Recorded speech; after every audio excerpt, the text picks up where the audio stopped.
这是4.9块一斤的大麦芽，如何在家做成一瓶至少价值100多块的威士忌呢？第一步，研磨，跟啤酒的工艺一样，研磨成心碎皮不碎，为的是更好的糖化。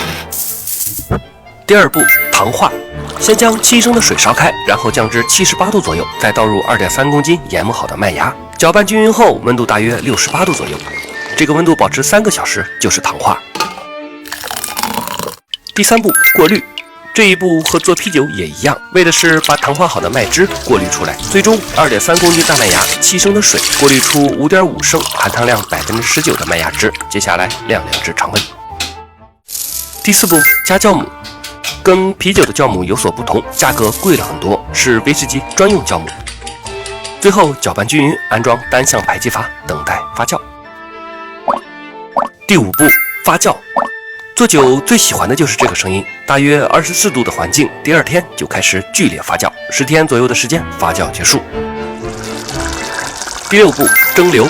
酒液出现了明显的分层，我先过滤出来一些。大家都知道，发酵前加入啤酒花做出来的就是啤酒，但是唐朝以前是没有啤酒花的，那啤酒是什么味道呢？我装了一瓶没有啤酒花的大麦酒，加糖进行2次发酵，半个月后我再来品尝口感。那剩下的酒咱们就蒸馏成威士忌。我们都知道甲醇存在于酒头中，所以我先接出来20毫升的酒头，最后测甲醇含量。继续蒸馏后得54度的酒身480毫升，品尝下口感，杂味较多，整体沉闷且缺乏个性，不好喝。而我们得到了35度的酒尾249毫升，但明显感觉到浑浊，这2杯酒都不好喝。于是就有了接下来我们经常听到的第7步，2次蒸馏。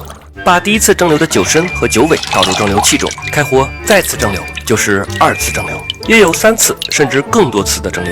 但蒸馏次数越多，乙醇之外的香气就越少，所以并不是蒸馏次数越多就一定越好。这次稍微掐掉一点酒头，最终得66度酒身447毫升。再品尝一下，甘甜和麦香呈现在前口，整体滋味干净立体，但后口有些单薄，历史上阴差阳错的用了下面的工艺来弥补。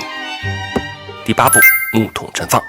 我们把蒸馏好的原浆倒入橡木桶，陈放几年后再降度灌装，就能得到最传统的威士忌，但成本也最高。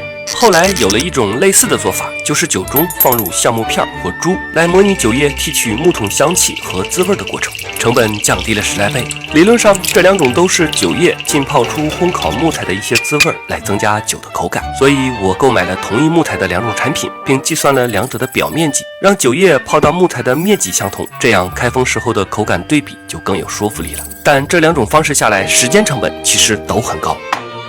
随着科技的发展，也就有了第3种更低价的方式，几乎没有时间成本，那就是直接加入香精。他们甚至连大麦蒸馏酒都懒得用，直接在食用酒精中加入各种香精和焦糖色即可。正规酒的口感曲线是这样的，香精类科技酒的却是这样的。它们只能模拟出部分明显的滋味，但跟正儿八经的酒相比，差距还是很大。最后，咱们品尝一下没有啤酒花的啤酒。浓郁的麦香在前口，后口特别寡淡。如果说麦芽的滋味是啤酒的根基，那么啤酒花的香气才是啤酒的灵魂。所以缺少灵魂的啤酒肯定不好喝。最后再来测一下甲醇。原以为第1次蒸馏时的酒头甲醇会超标，但没想到只是微微有一丁点儿的发紫，但也在最低标准范围以内，其他的就更安全了。好了，剩下的交给时间，咱们一起等待橡木桶陈放后酒体的变化吧。